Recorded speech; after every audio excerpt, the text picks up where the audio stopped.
এ ভাই দাঁড়ান। জি স্যার বলেন। আপনি কি এই গ্রামের বাসিন্দা? জি স্যার, জন্মসূত্রে আমি এই গ্রামের বাসিন্দা। আচ্ছা, রতন মোল্লার বাড়ি কোথায় বলতে পারবে? রতন মোল্লা তো দুইজন স্যার, একটা সাদা একটা কালা, কোনটারে খুঁজতে স্যার? সাদা কাল্লা তো আমি বুঝতে পারছি না, ছবি দেয়নি। ওর পিতার নাম আক্কাস মোল্লা। ও বুঝতে পারছি, উত্তরপাড়ার রতন মোল্লারে খুঁজতেছে। লোক ভালো না তো, বদের আড্ডি স্যার। এই জন্যই তোকে অ্যারেস্ট করতে যাচ্ছে। লইয়া যেন রে এই হালার ঘরে হালার সরি স্যার, ওর অত্যাচারে এলাকাবাসী অতিষ্ঠ স্যার।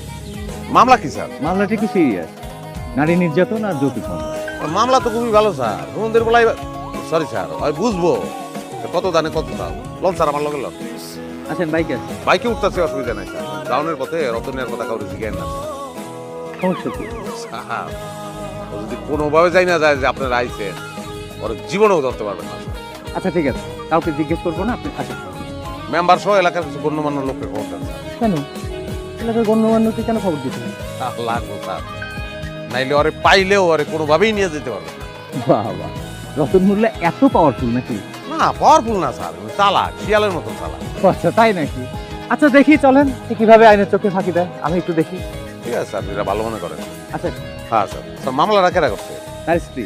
বউয়ের মামলা? জি।